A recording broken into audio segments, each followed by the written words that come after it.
โอ้ต่ำคันหลังพร้อมว่ะต่ำหลังก่อนโอ้เอาได้ยินเสียงคันหลังเราจึงมาได้ยินทางหน้านะจะแวะมาเบิ่งทางหน้าเขาเห็นตอนต่ำทางหน้าโอ้ต่ำทางหลังแล้วทีเราสิฮักไปพุ่นใดฮักไปตอนขวบหรือก็คือมาฮักเขากลับมาคืนอีกอยู่มึงสิบื่นกันมึงคืนกลับเขามาทางนี้ฮักไปพุ่นไปถอยไกลๆมันก็บอกมันบางไปหลายโอ้ต่ำ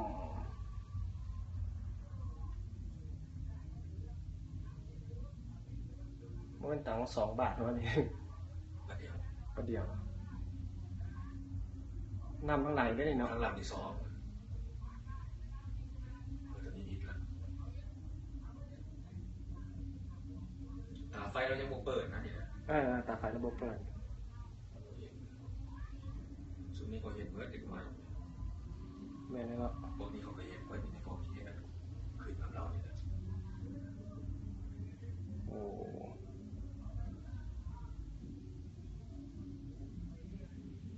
เฮ้ยเรามาจอดก่อนเนาะเราบ่ทางหนีเลยเนาะเส้นเราบ่ได้ป้ายรถเราได้นี่พอถึงน้อยพวกคาราโอเกะเขาเห็นหมดแล้วโอ้ตามปุ๊บเขาก็แรงมาเบิ่งหมดเลยโดย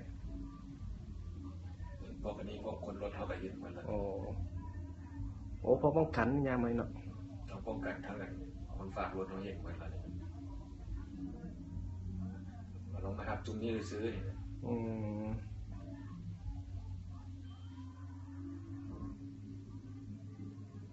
เป็นก่อนหรือเป็นรถเป็นที่เป็นรถกระเจ้าก่อนก็พอเนาะคนเป็นรถตนเองนะซื้อใหม่มาจาก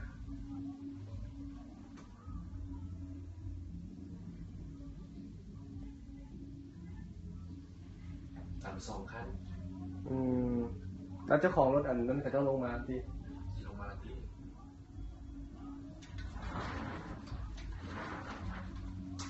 บนเท้ายางลงมาแล้วโอ้เราขึ้นรถจีแอบรถเราใช่ไหมทางหนีเลย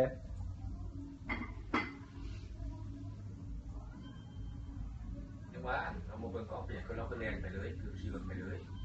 บนที่ทางใดลงกันวะมาลงไปเบื้องรถตัว